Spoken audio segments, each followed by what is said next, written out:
Ambati Silks, Kanchipuram Saree Store, now in Vijayawada. Exclusive Pattu Sarees, Salwas and Lehengas.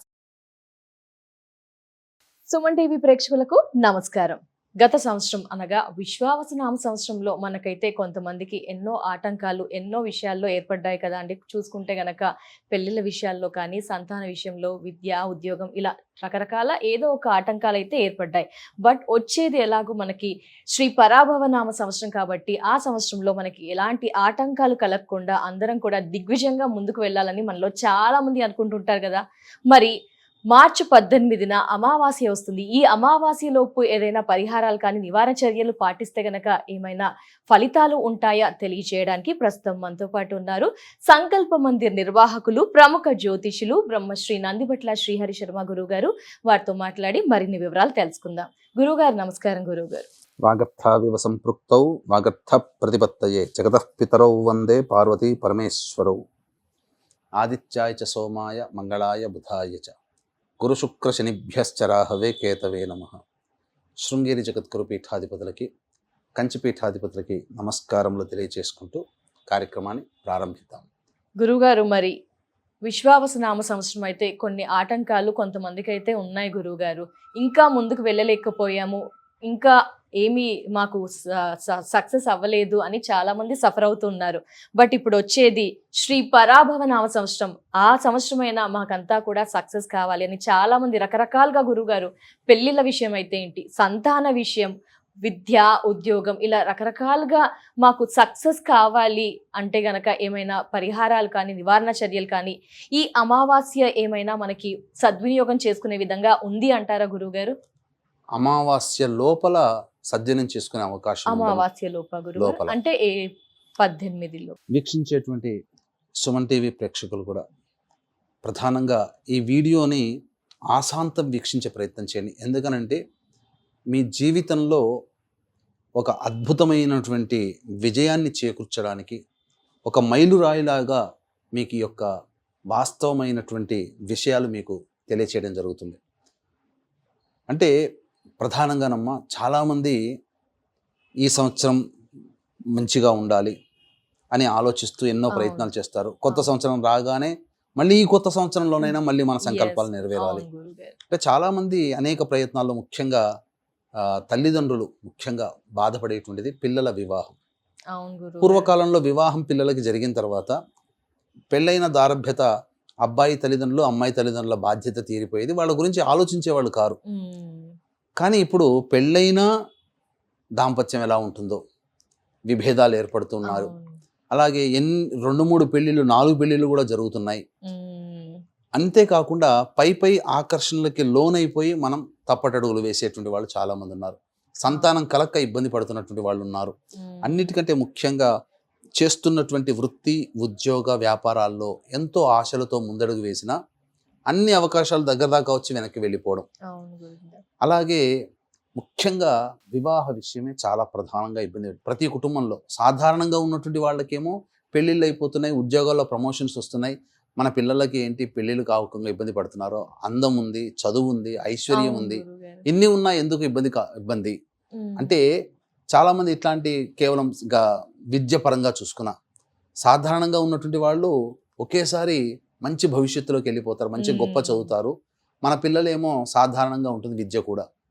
ఇలా ఏంటి దీనికి సంబంధించినటువంటి అనేక మంది ఎవరెవరు ఏ ప్రసార మాధ్యమంలో చెప్పిన పరిహారాలు చేసి అవి ఫలించక, ఇక జాతకాన్ని చూపించి జాతక సంబంధంగా పరిహారాలు చేసినా ఫలించక ఇబ్బంది పడి దేవుడు లేడనే స్థాయికి దిగజారిపోయి ఉంటారు. ఇలాంటి కుటుంబాలు చాలా ఉంటాయి. కానీ వాళ్ళకి తెలియంది ఏంటంటే ఇటువంటి సమస్యలు ప్రధానంగా ఎన్ని ప్రయత్నాలు చేసినా నిజాయితీగా ఆ ప్రయత్నాలు సఫలీకృతం కాలేదు అనంటే వాళ్ళ కుటుంబంలో పంచశాప ప్రభావాలు ఉన్నాయి అని అర్థం. ఈ పంచశాప ప్రభావాలు అనంటే స్త్రీ హత్య, గోహత్య, అలాగే ప్రధానంగా చూసుకుంటే స్త్రీ శాపము, గురు శాపము, దైవ శాపము, పితృశాపము, సర్పశాపము. ఈ 5 రకాల శాప ప్రభావాలు ఏ కుటుంబంలోనైతే ఒక వ్యక్తికి సంబంధించి ఉన్నప్పుడు ఆ వ్యక్తికి జాతకానికి కాదమ్మా కుటుంబానికి సంబంధించిందిగా ఆపాదించబడుతుంది. కాబట్టి ఈ పంచశాప ప్రభావాలు ఎలా మనం రికగ్నైజ్ చేసుకోవాలి అనంటే ప్రధానంగా తరచూ కుటుంబ సభ్యులు యాక్సిడెంట్స్కి గురవుతూ ఉంటుంటారు. నరదృష్టి నరఘోష ఎక్కువగా ఇబ్బంది పెడుతూ ఉంటుంది. మందులకి నయం కాని రోగాలతో బాధపడుతూ ఉంటుంటారు. ఇక కేవలం ఆడపిల్లలే సంతానంగా ఉంటారు, పురుష సంతానం ఉండదు. ఇంటర్ కాస్ట్ ఇంటర్ రిలీజియన్ మ్యారేజ్లు జరుగుతూ ఉంటుంటాయి. ఇప్పుడు చాలా మంది పిల్లలు మేము వేరే వాళ్ళని పెళ్లి చేసుకుంటాము అని చెప్పి తల్లిదండ్రులను ఇబ్బంది పెడుతుంటారు. అలా ఉన్న ఆ యొక్క పంచశాప ప్రభావాలు నట్టే. అంతేకాకుండా శారీరక మానసిక లోపాలతో కుటుంబ సభ్యులు జన్మించిన, మద్యం మత్తు పదార్థాల వంటికి కుటుంబ సభ్యులు బానిసైనా, లేదా కుటుంబంలోని వారు కారాగార వాసం చేయాల్సి వచ్చిన, చేయని తప్పికి శిక్ష అనుభవిస్తున్నా, అలాగే ఇంట్లో జిల్లె పురుగులు బొద్దింకల బెడద ఎక్కువగా ఉన్నా, నల్లాలు కొత్తవి ఎన్ని మారుస్తుంటాం, వారం వారం బాగుంటాయి, వారం తర్వాత మళ్ళీ లీక్ అవుతూనే ఉంటుంటాయి. అలాగే గోడలకి క్రాక్స్ వస్తూ ఉంటుంటాయి, ఎర్రచీమల బెడద ఎక్కువగా ఉంటుంది. అంతేకాకుండా తరచూ చేతిలోని ఆహారం నేలపాలవుతూ ఉంటుంది. అలాగే కలలో కూడా చనిపోయిన వాళ్ళు, స్నేహితులు, పెద్దవాళ్ళు, కుటుంబ సభ్యులు తరచూ కల్లోకి వస్తూ ఉంటుంటారు.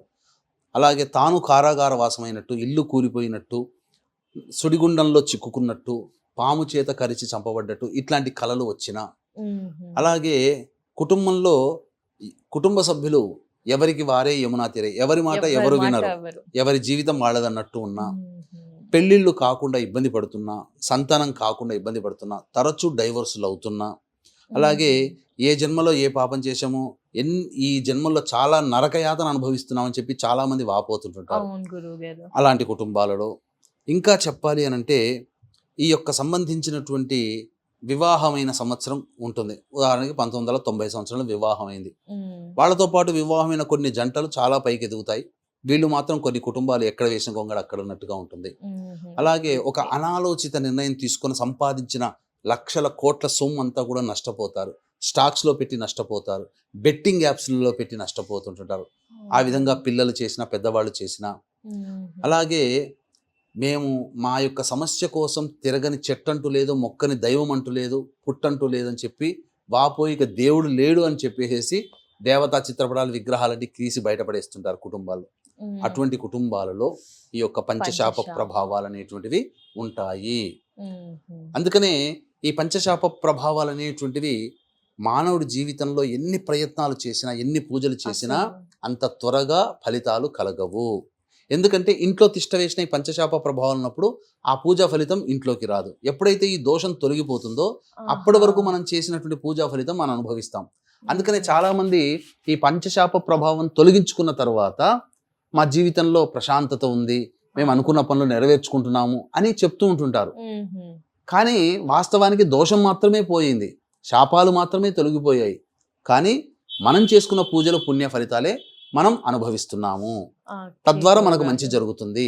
అందుకనే నాకు వ్యక్తిగతంగా 2009 నుంచి ఈ యొక్క సంబంధించినటువంటి జ్యోతిష్యము, అపాయింట్మెంట్స్ ఇవన్నీ ఇవ్వడము, ఎంతో మంది చూయించుకున్నప్పుడమ్మా కొంతమందికి పరిహారాలు చక్కగా చేయించాం. ఏది గ్రహజపాలు, హోమాలు అనేటివి. కొంతమందికి మాత్రం అస్సలు ఫలితాలు ఇవ్వలేదు. ఎంత నిజాయితీగా కష్టపడ్డా కూడా ఫలితాలు అనేటువంటివి ఇవ్వలేదు.